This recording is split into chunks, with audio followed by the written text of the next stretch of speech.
Welcome to my channel Social Exploration. Today we will going to discuss about the types of social research, another important area of study within sociology and other social sciences.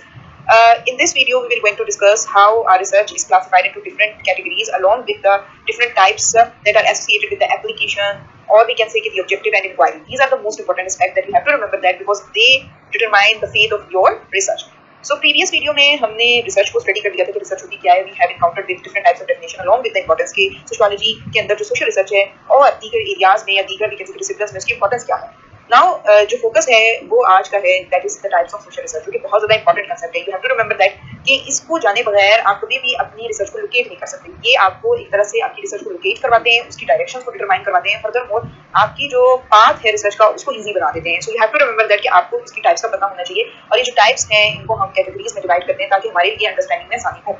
तो पहली category है by application, दूसरी category है bye objective और तीसरी category है bye inquiry. इन 3 categories में divide करके हम रिसर्च की टाइप्स को डिटरमाइन करते हैं. तो सबसे पहले आ जाए बाय एप्लीकेशन. सो बेसिकली समझ लें कि बाय एप्लीकेशन से क्या मायने है. एक्चुअली रिसर्च क्या आउटकम्स लेकर आएगी, क्या वो किसी प्रॉब्लम को सोल्यूशन दे देगी या वो हमारी नॉलेज में इजाफा करेगी. तो ये होती है बाय एप्लीकेशन. हम जब रिसर्च इस मकसद के लिए करें कि वो किसी न किसी प्रॉब्लम को हल करे तो इवेंचुअली वो हमारी एक अप्लाइड रिसर्च होगी. और अगर तो हम एक ऐसी रिसर्च करें जिसका बेसिक मकसद ये है कि किसी नए टूल को डेवलप करना या कोई पुराने टूल को रिफाइन करना या हमारी नॉलेज में जो है उसको उसके हॉरिजॉन्स को एक्सटेंड करना, तो इस सूरत में हम उसको प्योर रिसर्च कहेंगे. तो बेसिकली बाय एप्लीकेशन का तो मतलब समझ आ गया होगा कि एक ऐसी रिसर्च किस आउटकम को लीड करेगी, उसकी क्या ऑफकोर्स फ्यूचर आउटकम्स होंगे या वो किस तरह से हमें बेनिफिट देगी. तो ये बाय एप्लीकेशन की मीनिंग है. जब हम बाय एप्लीकेशन की बात करते हैं तो इसमें दो तरह की रिसर्चेस की बात की जाती है. एक है प्योर रिसर्च, एक है applied research. Basically pure research के थ्रू हम क्या करते हैं, न्यू अंडरस्टैंडिंग गेन करते हैं, क्या डेवलप करते हैं थ्योरी जो कि प्रैक्टिकल प्रॉब्लम्स को सोल्यूशन में किसी किस्म की हम कह सकते हैं रिकमेंडेशंस नहीं रखती. इसमें हम इस चीज के ऊपर फोकस नहीं करते कि हमने किसी प्रैक्टिकल प्रॉब्लम को सॉल्व करना है. बिकॉज़ हियर वी जस्ट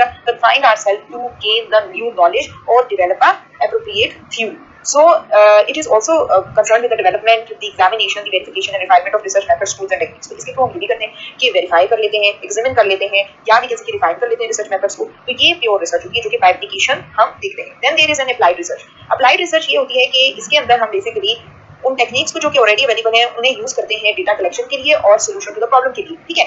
अब आप जिस तरह से मुख्तलिफ कंडीशन से इनकाउंटर करते हैं, जब आप किसी भी इलाके में हम कह सकते हैं स्टडी कर रहे होते हैं या तो आप उस इलाके से मुतालिक जस्ट जनरल अंडरस्टैंडिंग ले रहे होते हैं, तो वहाँ आप अपनी बेसिक या प्योर रिसर्च कर रहे होते हैं. ठीक है. यहाँ सिर्फ आपने नॉलेज को गेन करना होता है विदाउट एनी इमीडिएट एप्लीकेशन. जिस तरह से आप इलेक्ट्रॉन्स के बिहेवियर के ऊपर रिसर्च करना चाह रहे हैं इन मैग्नेटिक फील्ड, तो इवेंचुअली वो क्या होगी, एक प्योर रिसर्च होगी जिसमें आपने सिर्फ एक गेन करनी है understanding. On the other hand अगर हम अप्लाइड रिसर्च की बात करें तो चूंकि ये अप्लाइड होती है बाय नेचर, सॉल्व करती है प्रॉब्लम्स को, इवेंचुअली इसमें क्या किया जाता है, हम कोई ना कोई मेथड यूज करते हैं या उसे जो है डेवलप करते हैं ताकि सॉल्व किया जा सके प्रॉब्लम. लाइक आपने कोई drought resistant wheat variety develop की है पाकिस्तानी फार्मर्स के लिए ताकि उनकी जो हम कह सकते हैं एक तरह से इश्यूज आ रहे हैं ड्राउट्स की वजह से वो डिक्रीज हो जाए. या सपोज हम एग्जाम्पलीफाई कर सकते हैं कि बहुत सारी ऐसी ऑर्गेनाइजेशन होती है जो कि अपने आपको मुख्तलिफ किस्म के डेटा कलेक्शन में इन्वॉल्व करती है. मकसद क्या होता है कि solution to the problem like education से मुताल्लिक कोई प्रॉब्लम है तो वहाँ उन्होंने क्या की, अप्लाइड रिसर्च की. एक सिंपल सा आइडिया. ठीक है. देन नेक्स्ट जो हमारी कैटेगरी है विच इज बाय ऑब्जेक्टिव. तो अब बाय ऑब्जेक्टिव बेसिकली इस चीज को देखती है कि हमारी रिसर्च के ऑब्जेक्टिव्स क्या है. क्या हम उसको किसी टॉपिक को एक्सप्लोर करना चाहते हैं, यानी कि उसको एक न्यू एंगल से देखना चाहते हैं, कोई न्यू ऐसा आइडिया है जो कि पहले एग्जिस्ट नहीं करता था, हम उसको एक्सप्लोर करना चाह रहे हैं. ठीक है. या हम उसको एग्जिस्टिंग मटेरियल को या एग्जिस्टिंग पॉपुलेशन के कैरेक्टरिस्टिक्स को जानना चाह रहे हैं, या हम देखना चाह रहे हैं कि वहाँ मौजूदा वेरिएबल्स जो है उनके दरमियान किस तरह का रिलेशन एग्जिस्ट कर रहा है, या हम ये जानने की कोशिश कर रहे हैं कि जो वेरिएबल्स है वो क्या आपस में इंटररिलेट करें कि नहीं करें. तो यहाँ हम अपने पर्पस को डिटरमाइन करते हैं कि हमारा ऑब्जेक्टिव क्या होगा रिसर्च का. जब आप ये डिटरमाइन कर लेते हैं तभी आपका पाथ इजीली डेवलप हो जाता है. पहले में तो आपने ये डिफाइन किया या तो आप नॉलेज गेन करना चाह रहे हैं या आप किसी प्रॉब्लम को सोल्यूशन देना चाह रहे हैं. अब इसमें आप ऑब्जेक्टिव्स के तहत देखते हैं कि आपकी रिसर्च का पर्पस क्या है. अब जिस तरह से इसमें मुख्तलिफ किस्म की टाइप्स आ जाती हैं बाय ऑब्जेक्टिव में.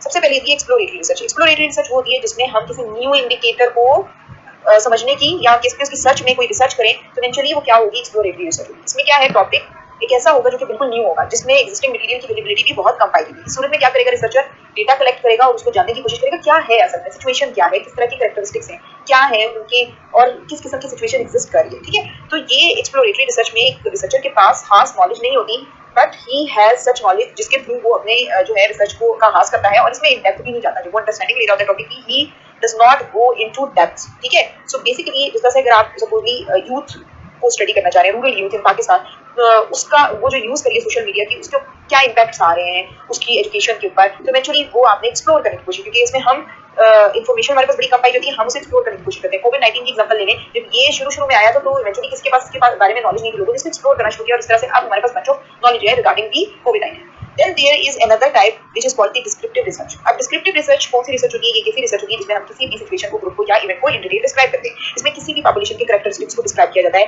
और इसमें हम सर्वे करते हैं। मोस्टली सर्वे के थ्रू हम ये डिटरमाइन करते हैं कि किसी पॉपुलेशन के कैरेक्टरिस्टिक क्या है, यानी कि उसमें मेल्स का रेशियो कितना पाया जाता है, फीमेल्स का रेशियो कितना पाया जाता है, उसके अंदर लिटरेसी रेट कितना है, इलिटरेट लोग कितने एग्जिस्ट करते हैं, उसके अंदर रूरल पोर्शन कितना पाया जाता है, अर्बन पोर्शन कितना पाया जाता है। तो इसमें सिंपल तरीके से हम डिस्क्राइब करते हैं without giving any solutions to the problem और we can say exploring the topic, but we can say confine ourselves to the present situation what is going on और उसी बेसिस पे हम चीजों को डिटरमाइन करते हैं। इसके अंदर हम जैसे लिटरेसी रेट पाकिस्तान के प्रोविंसेस का देखें तो ये क्या है, descriptive research. Then there is an explanatory research. Explanatory research और can say causal research it is also important research. Actually ये ऐसी रिसर्च है जिसमें हम बेसिकली ये कॉज एंड इफेक्ट रिलेशनशिप को डिटरमाइन करने की कोशिश करते हैं। तो आप देखिए, सपोज ये हमारी रिसर्च का ये पर्पस है, ये ऑब्जेक्टिव है कि भाई हमने ये देखना है कि दो वेरिएबल आपस में क्या कॉजल रिलेशन रख रहे हैं, यानी कि एक दूसरे को कॉज कर रहा है। जिस तरह से हम एग्जांपल ले सकते हैं कि इंपैक्ट ऑनलाइन लर्निंग के स्टूडेंट के परफॉर्मेंस पे क्या आ रहा है, तो क्या किया हमने, एक्सप्लेनेटरी रिसर्च को यूज किया। Then there is another important type which is called the correlational research. Correlational research में बेसिकली हम दो या दो से ज्यादा वेरिएबल्स के रिलेशनशिप को डिटरमाइन करने की कोशिश करते हैं, लेकिन ये जरूरी नहीं कि एक जो है कॉज कर रहा है दूसरे को। यानी कि सपोज कि स्लीप की हम एग्जांपल लेते हैं, जितनी ज्यादा स्लीप लेंगे उतने ही अच्छे मार्क्स आएंगे, लेकिन इट डजंट मीन कि स्लीप ही जिस रीजन है आपके गुड मार्क्स का, आपके बहुत हद तक आपकी अच्छी स्टडी, आपके टीचर्स की अप्रोच, आपके इंस्टीट्यूशनल फ्रेमवर्क वो भी इफेक्ट करेगा। तो इवेंचुअली यहाँ हमने क्या की, कोरिलेशनल रिसर्च की, इसमें दो या दो से ज्यादा वेरिएबल्स को आपस में रिलेट किया, not because determining their causal effect upon one another but just determining the relationship between the variables. तो ये बाय ऑब्जेक्टिव है। देन हमारे पास लास्ट कैटेगरी आ जाती है बाय इंक्वायरी। अब बाय इंक्वायरी भी एक इंपॉर्टेंट रिसर्च टेक्निक है। बेसिकली इसके अंदर हम ये देखते हैं कि किस तरह से हमने अपनी रिसर्च करनी है, कौन सी टेक्निक्स इस्तेमाल करनी है, कौन सा मेथड इस्तेमाल करना है, या तो क्वालिटेटिव मेथड यूज करेंगे या क्वांटिटेटिव, और इसी तरह से हम एनालाइजेशन पे भी बात कर लेते हैं। जब हम ये डिसाइड करते हैं कि हमारी इंक्वायरी मोड क्या होगा, हम किस तरह से डेटा लेंगे और फिर उसको एनालाइज कैसे करेंगे, इसको कहते हैं बाय इंक्वायरी। यानी कि बाय इंक्वायरी में हम इस चीज को डिटरमाइन करते हैं। अब बाय एप्लीकेशन में हम क्या कर रहे थे कि रिसर्च के आउटकम्स क्या आएंगे, फिर हमने दूसरा बाय ऑब्जेक्टिव कि हमारी रिसर्च के ऑब्जेक्टिव्स किस तरह के होंगे। अगर आपके जो है ऑब्जेक्टिव डिस्क्रिप्टिव रिसर्च पे बेस्ड है तो इवेंचुअली आपने उसी तरह क्वेश्चंस भी फॉर्म करने होंगे। अब बाय इंक्वायरी में हम ये देखेंगे कि हम अपनी रिसर्च को किस प्रोसेस के तहत करेंगे, कौन से मेथड यूज करेंगे। अब जिस तरह से इसमें दो तरह की टेक्निक्स आ जाती है, क्वांटिटेटिव रिसर्च होती है, qualitative research. Basically quantitative research ऐसी रिसर्च है जिसमें हम डेटा कलेक्ट करते हैं और इसमें स्टैटिस्टिकल मेथड्स का इस्तेमाल करते हैं एनालाइज करने के लिए पैटर्न्स को।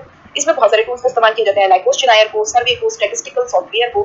सो बेसिकली ये भी एक इंपॉर्टेंट टेक्निक और बहुत ही ज्यादा इंपॉर्टेंट है और मोस्ट कॉमन टेक्निक है, हम अक्सर हमेशा इसको यूज करते हैं। तो इसमें क्या होता है कि हम न्यूमेरिकल डेटा को अटेन करते हैं। लाइक आपने कोई कोरिलेशनल स्टडी की है तो आप इसमें क्या करेंगे, डेटा कलेक्ट करेंगे किसी एस्पेक्ट के ऊपर, सच स्टडी आवर्स और एग्जाम स्कोर्स, कितना आपके ऊपर डेटा आपको मिलेगा। तो इसमें हमने न्यूमेरिकल डेटा कलेक्ट करना होता है। हम अब किस अप्रोच के तहत चलेंगे, इसमें हम नंबर्स की गेम खेलेंगे, नंबर्स अटेन करेंगे, लोगों से सवालात क्लोज एंडेड क्वेश्चनायर के थ्रू अटेन करेंगे और उसको तुरंत ऊपर एनालाइज करेंगे through number games. On the other hand there is also another technique which is called qualitative research. Basically qualitative research नाम से जाहिर होती है एक ऐसी रिसर्च है या ऐसा इंक्वायरी मेथड है जिसमें हम नॉन न्यूमेरिकल डेटा का इस्तेमाल करते हैं। यानी कि इसके अंदर हम किसी तरह के ऐसे फैक्टर्स को यूज नहीं करते जिसमें न्यूमेरिकल फैक्टर्स आते हैं। इसमें हम मीनिंग्स को, एक्सपीरियंसेस को या सोशल प्रोसेसेस को इन डेप्थ अंडरस्टैंड करने की कोशिश करते हैं। उसके लिए जरूरी है ये कि हम अपने आप को ऑब्जर्वेशन में इन्वॉल्व करें, इंटरव्यूज में इन्वॉल्व करें। हम फोकस ग्रुप डिस्कशंस भी कर सकते हैं। सो इसमें आप टीचर्स के साथ इंटरव्यूज कर लें कि उनको क्या चैलेंजेस का सामना करना पड़ता है ऑनलाइन टीचिंग करते हुए। तो यहाँ क्या किया आपने, क्वालिटेटिव रिसर्च का इस्तेमाल किया। अब इसमें आपने इंटरव्यूज किए, क्योंकि आपको डिस्क्रिप्टिव फॉर्म में डेटा मिलेगा, देयरफॉर ये आपके क्वालिटेटिव होंगे, क्योंकि उन्होंने अपने खुद व्यूज दिया, उन व्यूज को ऑटोमेटिक एनालाइजेशन के थ्रू प्रेजेंट कर दूँ। ठीक है। On the other hand quantitative में इस तरह कुछ नहीं होगा, हमारे पास डेटा मुकम्मल ऊपर न्यूमेरिकल फॉर्म में मौजूद होगा कि इतने परसेंट ये कहते हैं और इतने परसेंट ये कहते हैं और इस तरह से हम अपने डेटा को प्रेजेंट करेंगे। Then there is another next type which is called the mixed method. So basically ये भी सिंपल सा मेथड है इसमें क्वालिटेटिव क्वांटिटेटिव दोनों को एक साथ जोड़ के अपनी रिसर्च को कैरी करते हैं। यानी कि इसमें हम इंक्वायरी मेथड में दोनों प्रोसेसेस को लिंक करके अपनी रिसर्च के अंदर डेटा को कलेक्ट भी कर रहे थे, एनालाइज भी कर रहे थे। जिस तरह से आपने सर्वे प्लस इंटरव्यूज कर लिए ताकि आप डिटरमाइन कर सकें effectiveness of new teaching method in schools. ठीक है। तो यहाँ सर्वे और इंटरव्यू दोनों का इस्तेमाल किया। आप ना सिर्फ अपने न्यूमेरिकल प्रोस्पेक्ट्स को प्रेजेंट करेंगे बल्कि एट द सेम टाइम आप इंटरव्यूज के थ्रू ये डिटरमाइन करने की कोशिश करेंगे कि लोग क्या सोचते हैं, वहाँ रहने वाले जो और वहाँ काम करने वाले जो टीचर्स हैं वो क्या सोचते हैं इस बारे में, और वहाँ के स्टूडेंट इस न्यू मेथड से मतलब क्या सोचते हैं। तो आज के टॉपिक में हमने ये स्टडी करने की कोशिश की कि हमारी रिसर्च की टाइप्स होती क्या है, अलॉन्ग विद हमने उनकी कैटेगरीज भी बताई जो कि बड़ी सिंपल सी थी। आई होप आपको आज की वीडियो पसंद आई होगी। Do not forget to subscribe.